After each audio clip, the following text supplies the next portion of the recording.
Okay, let's unpack this. Most of us have probably heard the term BRIC. It was coined way back in 2001 by Jim O'Neill at Goldman Sachs. Right. A pretty shrewd observation at the time. Exactly. But what's really remarkable, I think, is how it's gone from just this economic idea, this acronym, to a major alliance of emerging economies. And it's really starting to, well, shake up the global landscape. It's moved far beyond just an investment category. Absolutely. So for this deep dive, our mission is really to cut through some of the noise. We want to understand what BRICS actually is today, how it's grown so much, and crucially, why it's getting so much attention now, from Washington to Brussels. There's definitely a lot of buzz and concern in some quarters. For sure. We're going to trace its evolution because, honestly, the story is way more complex and interesting than just, a kitschy acronym suggests. So it's kind of incredible how fast that concept took hold. But remind us, who exactly coined BRIC, and what was the thinking behind grouping those specific economies? Yeah, you're right. It feels like it just appeared, but the seed, as you said, was planted back in 2001 by Jim O'Neill. He basically identified Brazil, Russia, India, and China. These were the rapidly developing economies he saw as poised to really reshape global finance. Just those four. Just those four. Their first formal summit wasn't until 2009. Then, in 2010, South Africa was invited to join, and that's when we got the S, making it the BRICS we know today. Okay, so it starts as this economic idea, grouping rising powers, but it pretty quickly became something more formal, didn't it? It did. And what's really fascinating here is how BRICS evolved from, a pretty loose concept into a much more structured thing with actual institutions. Right. You're talking about things like the New Development Bank, the NDB. Exactly, the NDB, and also the contingent reserve arrangement. These aren't small things. We're talking multi-billion-dollar funds. And they're specifically for infrastructure, financial stability. Yes, and crucially, they're set up to be independent of those Western-led institutions like the IMF and the World Bank. That's a key point. And it doesn't stop there, right? There's BRICS Pay, other payment systems. Yeah.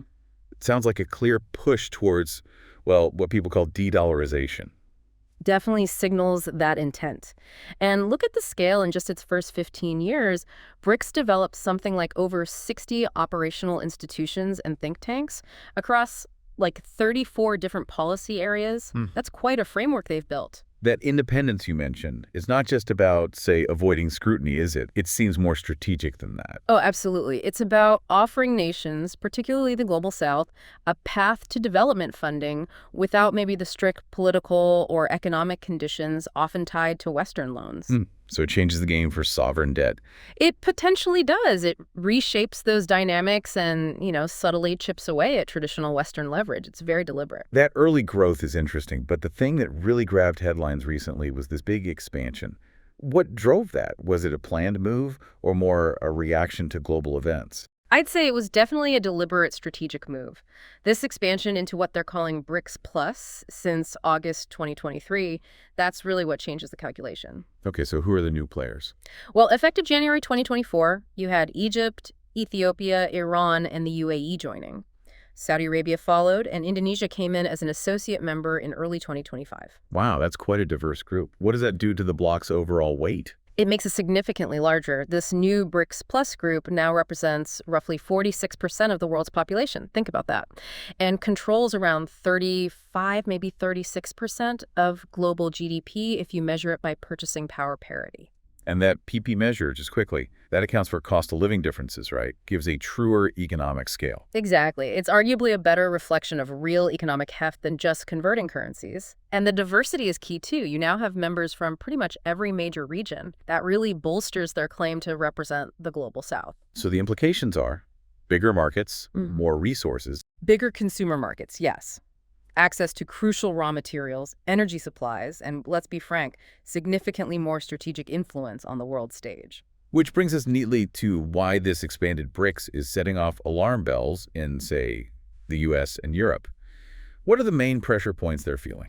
Well, you can probably break it down into three main areas of concern. First, just the sheer economic power and this push for financial alternative. The de-dollarization stuff again. Yeah, lots of talk about that, whether it's, whispers of a potential BRICS currency, which is maybe a long shot for now, but certainly the increased use of their own national currencies in trade between members. And potentially excluding others from dollar-based systems. That's part of the long-term vision for some. And the U.S. response has been pretty blunt, hasn't it? We've heard officials, even figures like former President Trump mentioned, talking about potential 100% tariffs if BRICS actually issued a new currency. That's a serious threat.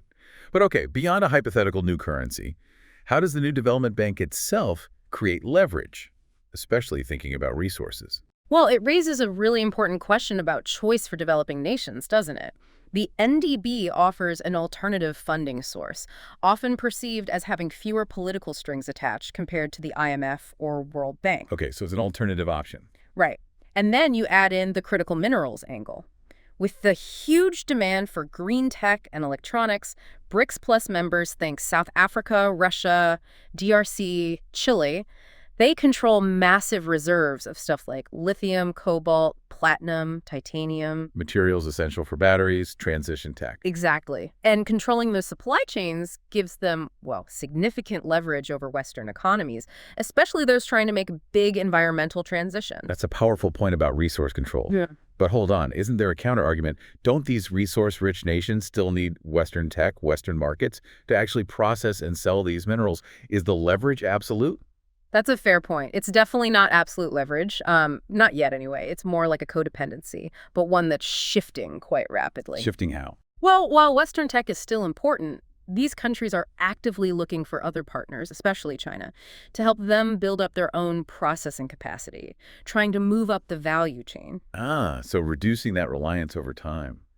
The leverage is growing then. Exactly. It's a dynamic situation. Okay, so economic power and resources is one concern. What's the second area? The second is the big one, the geopolitical shift, the strategic realignment BRICS represents. They're quite open about wanting to rebalance global power, aren't they? Promoting a multipolar world order. What does that actually mean in practice? Well, if you connect the dots, it's fundamentally about challenging the idea that the U.S. and Europe should dominate global governance, set all the rules. So distributing power. Distributing power among more centers, yes. And look who they invited in strategically vital countries like Iran and Saudi Arabia. That wasn't accidental. Countries not always aligned with the West.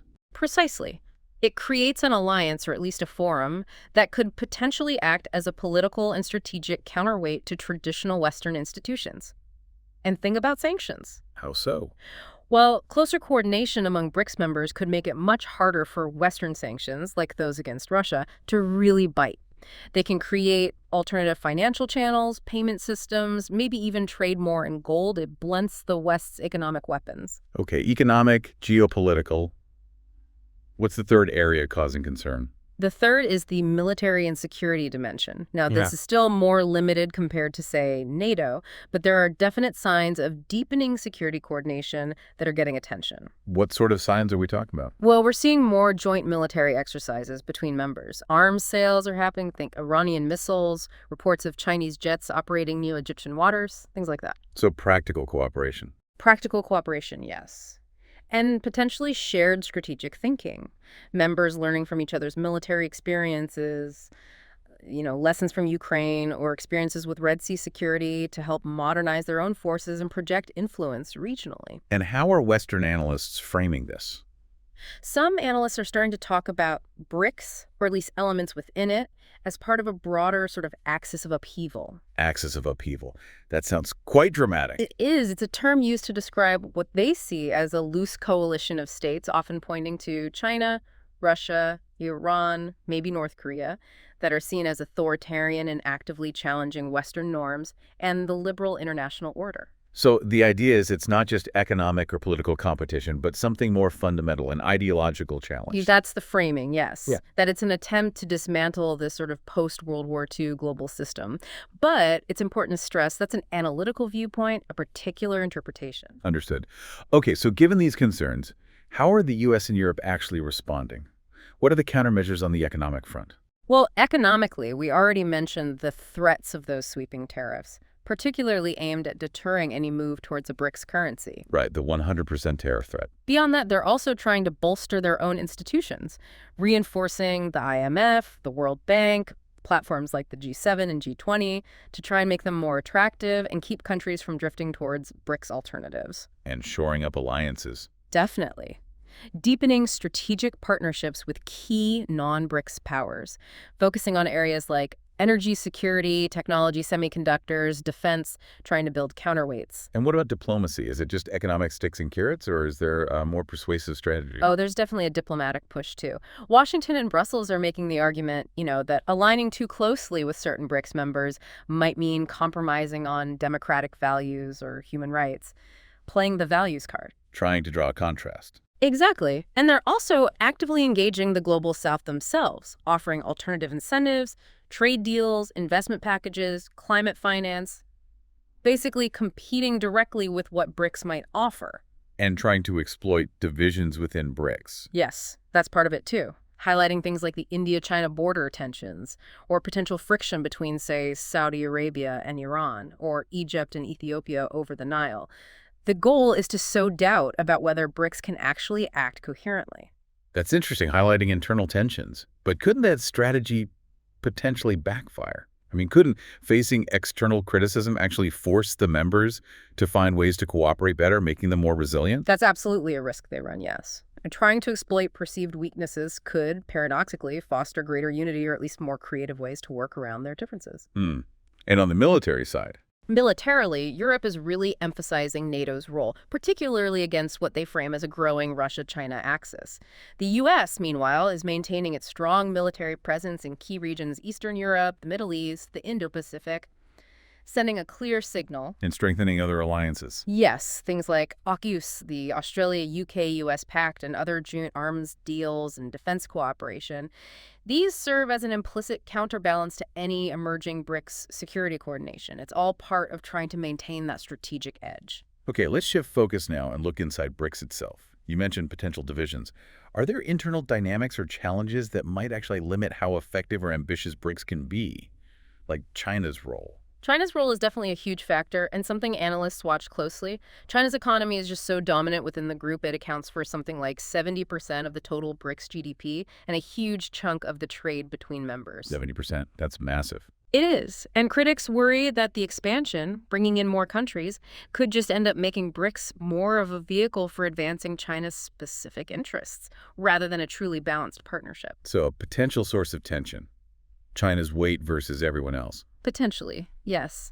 And that ties into the challenge of diversity.